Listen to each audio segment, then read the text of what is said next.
Bonjour à tous, moi c'est Lola, l'ado libérée. On se retrouve pour un débrief de cette 6e journée de Route du Rhum.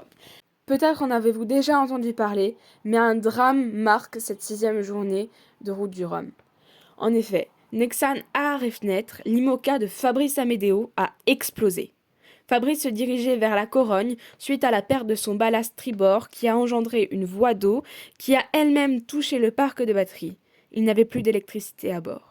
Certainement suite à ces avaries, le bateau a explosé, puis a brûlé, ce lundi à 11h49. Fabrice était présent lors de l'explosion et c'est sous les flammes qu'il a sorti son canot de survie et qu'il a pu évacuer l'IMOCA. Il était donc en mer quand il a vu, juste sous ses yeux, sombrer son IMOCA en flammes. Fabrice a été secouru par un cargo à 14h30. Il va bien, même si évidemment il est très secoué. Une fois à bord, il a fait part du récit de ce drame. En voici un extrait. C'est une fois à bord du cargo que la peur et l'adrénaline sont venues. Mes jambes tremblaient. C'est fou cette capacité animale qu'a l'homme à gérer une situation de survie. Et puis ça retombe. La mort n'a pas voulu de moi aujourd'hui, ou plutôt la vie n'a pas voulu que je la quitte. Je suis dévastée, mais le plus heureux des hommes, car ce soir ma femme et mes filles ne vont pas se coucher en pleurant. Chez les classes 40, ce n'est pas une explosion, mais ce n'est pas joyeux non plus. Un dématage pour à l'aveugle Trim Control. Le skipper concarnois, François Jambou, va bien. Il fait le ménage à bord et va tenter de rallier la terre, sous gréement de fortune. Dans ses voiles, il met en lumière l'UNADEV, Union nationale des aveugles et déficients visuels, et fait partie des magnifiques causes défendues par plusieurs skippers engagés que j'ai pu voir en me promenant sur les pontons de Saint-Malo. Alors j'ai décidé de vous en parler plus en profondeur dans une prochaine vidéo parce que ces skippers m'ont réellement touché. D'un autre côté, c'est un arrêt forcé pour Jean Galfione et son classe 40, Serenis Consulting. Hier, il avait annoncé la nécessité d'une escale médicale suite à un gros choc à la tête. Et pour cause, Jean a en fait une commotion cérébrale, ce qui le contraint à abandonner. Et je peux vous dire, pour l'avoir rencontré et avoir échangé avec lui, que ce n'est pas dans sa nature. C'est plutôt un homme persévérant, déterminé et prêt à traverser des océans pour atteindre ses objectifs. Il lui faut bien une contre-indication médicale pour l'arrêter. Toujours chez les classes 40, c'est Jean-Pierre Balmès, skipper de Full Save, qui a lui aussi abandonné. Il avait des problèmes de ballast et de hook de trinquette. Un abandon aussi pour Emmanuel Hamès, skipper du classe 40 Viranga. Voici ses explications et sa réaction. Vendredi, 22h. Alors en 30e position, je prenais mes marques et la têtière de grand voile s'est littéralement déchirée en deux. Après consultation avec le voilier, il s'est avéré qu'il était impossible de réparer cette avarie à bord. J'ai d'abord pensé à aller à la Corogne, mais il était difficile de faire du pré pour rejoindre ce port de la côte galicienne sans grand voile. Et je n'avais pas beaucoup d'autre choix que de revenir en Bretagne Sud, à Bénoudé. La grand voile sera réparée en fin de journée, mais les conditions météo sont annoncées tempétueuses jusqu'à jeudi. Repartir hypothétiquement 9 jours après le départ n'a plus beaucoup de sens et justifie ainsi ma décision. Mais il faut respecter la loi de la mer. Puis c'est Mathieu Perrault en classe 40 qui a abandonné. Il nous explique pourquoi. Salut à tous. Une mauvaise nouvelle. La route d'Europe, c'est fini pour moi. Le bateau est cassé. Après une nuit de folie où vraiment tous vos encouragements m'ont poussé à faire ce choix et à faire une nuit de dingue. Super bien géré le front. Je pense que je repassais peut-être pas devant les autres, mais en tout cas vraiment dans le paquet de tête. Enfin, peut-être devant les autres d'ailleurs. Après le virement, mais ben voilà, ce matin j'ai vu qu'il y avait un safran de cassé. En fait, j'ai tapé quelque chose cette nuit de fort. Heureusement j'étais en train d'éponger de l'eau là, parce que j'ai des petits problèmes d'eau, mais j'étais contre une cloison par là, adossé à la cloison, donc je suis pas tombé. Le bateau s'est arrêté, et les deux safrans se sont relevés. Je les ai remis dans l'eau, je suis reparti de plus belle. Et en attendant que le jour se lève, parce qu'il y avait 40 nœuds dans la nuit là. Et ben ce matin j'ai vu qu'il y en avait un qui était cassé, j'ai regardé la caméra de quille, la quille est bien abîmée aussi. Et voilà, donc ça m'a un peu abattu dans un premier temps. Après ouais, je me suis mobilisé grâce à Julie et Vincent pour se dire ok, on va réparer, on s'arrête aux Açores, on répare tout ça et c'est reparti. Donc pleine balle cap sur les Açores. Et Vincent m'a quand même suggéré de faire un petit check du bateau. Et en faisant ce check, j'ai découvert toute une partie complètement délaminée à l'avant du bateau. Donc il y a 80 cm² quasiment qui bouge comme ça avec les vagues. Donc la mousse, l'âme du bateau est complètement cassée. Et donc là, c'est plus une question de course, c'est juste terminé. Et voilà, j'ai collé des plaques, j'ai essayé de réparer. C'est tout à l'avant là-bas. Là, j'ai mis tous mes spies, mes bouteilles d'eau, enfin mes packs d'eau, les bidons, etc. pour faire du poids, essayer que la peau arrête de bouger et essayer de pas couler le bateau, quoi, pas le remplir d'eau. Donc, quand même le matos qui est prêt si jamais il faut se barrer. Et voilà, donc là je fais cap vers Punta Delgada aux Açores pour essayer d'aller sécuriser le bateau. J'essaie de trouver la route la plus safe possible, mais c'est vraiment pas évident vu la mer qui reste et il y a encore pas mal de vent. Je suis évidemment super déçu. Je voulais vous dire un immense merci à tous. Vous vous souvenez sans doute d'Ivica Kostelic, le Croate champion olympique de ski alpin qui est sur la route du Rhum avec son classe 40 ACI. On en avait parlé suite à son arrêt technique à la Corogne. Eh bien, il avait repris la route, mais depuis les avaries s'enchaînent.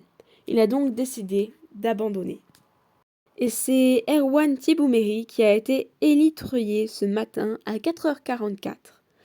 Son Rhum Multi Interaction avait des problèmes de voile et faisait route vers la Corogne.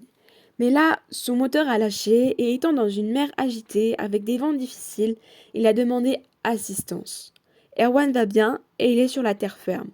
Le Rhum Multi, lui, a dérivé et s'est échoué sur une plage portugaise. Quand je me baladais sur les pontons à Saint-Malo, j'ai remarqué le bateau de Rémi Guérin, au nom imprononçable Fayaoae. Et Rémi, le skipper de ce Rhum mono assez particulier, n'est présent sur aucun réseau social, ce qui fait que je viens seulement d'avoir de ses nouvelles 6 jours après le départ. Alors, la navigation se passe très bien, au rythme de Rémi. Le skipper va bien, il essaye de se ménager et de ménager sa monture. Le bateau avance à 6-7 nœuds. Et le prochain objectif, c'est d'être au large de Madère dans 3 jours. Des nouvelles de la flotte des IMOCA avec Yannick Bestaven, une personne que j'apprécie énormément, mon mentor, et son magnifique IMOCA Maître Coq 5. Il se dirige vers une dorsale anticyclonique et se prépare à subir ses vents faibles à partir de l'année prochaine. Un moment de répit qui permettra à Yannick de préparer ce qui doit l'être à bord et de souffler un peu. Mais cette dorsale, il n'est pas le seul à la traverser. Eh bien oui, la tête des IMOCA sera aussi ralentie par ces vents faibles. L'occasion pour Yannick et les autres chasseurs de revenir au niveau des leaders. Moi je dis, affaire à suivre. Après la dorsale, il y aura les alizés que tout le monde attend impatiemment. D'ailleurs, Yannick a quelques mots à nous dire là-dessus. Il me tarde de passer du bon côté. Les alizés au portant, ça va être sympa. La machine à laver va enfin s'arrêter. On avance bien avec Maître Coq 5 et on se bagarre avec Benjamin Dutreux. Je m'attends à ce que ça mollisse vers 21h. On verra bien. Pour le moment, je vais savourer un bon petit plat chaud. Un coucou à Kevin Escoffier. Alors Kevin, nuit pas trop fatigante à bord de le CIMPR Bego Circular ? Très bien dormi cette nuit. Alors là, on peut dire ce qu'on veut, c'est que sur ces bateaux-là, le prêt est devenu l'allure la plus confortable, puisque le bateau est plutôt pas mal calé, c'est des bateaux équilibrés, et que ça tape moins, paradoxalement, si vous faites un petit peu de bateau, de la croisière, vous serez sans doute pas d'accord avec moi, mais pour nous, ça tape moins qu'au débridé ou qu'au portant. J'ai fait ma première belle nuit depuis le départ, donc en pleine forme, j'ai mangé, cliné le bateau, j'ai été épongé un peu partout, et là, on est au près à 16 nœuds, normal. Les bateaux sont juste magiques. Il y a Paul Meillat qui est 3000 dessous, là on est bien revenu cette nuit. Il faut dire que j'ai pas mal bossé, changement de voile dans le petit temps, beau peeling, et quand ça paye, ça fait toujours plaisir. Passons maintenant chez les ultimes où nous allons retrouver Thomas Coville sur Sodebo. Alors, où es-tu, Thomas ? Les alizés. On a mis du temps à venir jusque là, mais on y est.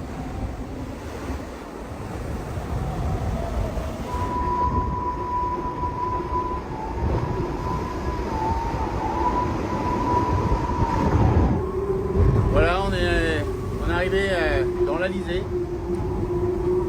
Enfin, je dirais. On a pas mal œuvré tous pour arriver jusque là. Après Lutrey, Golfe de Gascogne,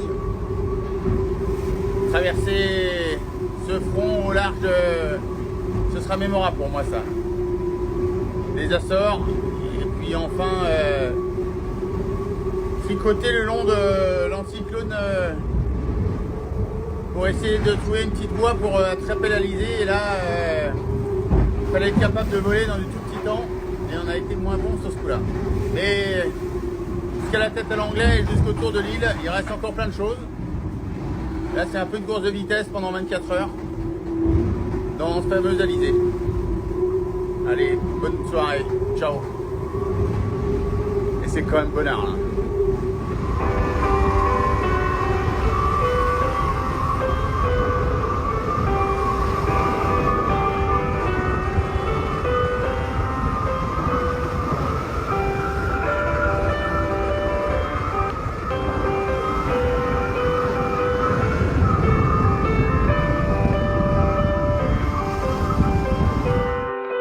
Parlons maintenant d'Armel Lecléache. Armel est revenu dans la course plusieurs jours après son arrêt à Brest parce que sa quille avait explosé et quelques morceaux avaient abîmé les flotteurs. Il a heureusement pu réparer 48 heures après son arrivée à Brest et repartir. Il a repris un très bon départ et est en train d'avaler les milles pour rattraper ses adversaires, même s'il n'espère plus un top 3. Il dit avoir d'autres objectifs, terminer la course et essayer de progresser sur le bateau en solitaire. Ce n'est pas un exercice qu'on fait souvent, confie-t-il. C'est toujours riche d'enseignements. En tout cas, j'espère que ça va bien se terminer pour lui. Et sur Arkema, l'Ocean 50, nous retrouvons Sébastien Rogue. Il ne faut pas le confondre avec Severus Rogue, même s'ils ont les mêmes initiales, ce ne sont pas du tout les mêmes personnes. L'un est un sorcier, l'autre est un excellent navigateur. Salut Sébastien! Salut tout le monde! Bienvenue à bord du trimaran Primonial dans ma petite cabane. Parce que ce matin, c'est café. C'est du vrai café. On se fait plaisir à bord de Primonial ce matin. Café moulu de la Baule. L'eau est chaude. Regardez ça. Le lever du soleil est juste incroyable. Et donc, pour ça, j'ai décidé que ce serait café. C'est simple la voile en solitaire, non? On décide tout seul. Allez, bonne journée, ciao. Un événement très important aujourd'hui, c'est l'anniversaire de Mathieu Claveau. Il a aujourd'hui 28 ans. Joyeux anniversaire Mathieu! Comme c'est la fin de cette vidéo, voici le classement. Chez les ultimes, c'est toujours la bagarre en tête avec Charles Caudrelier et François Gabard. Quelqu'un s'est rajouté dans la mêlée, c'est le fameux Thomas Coville.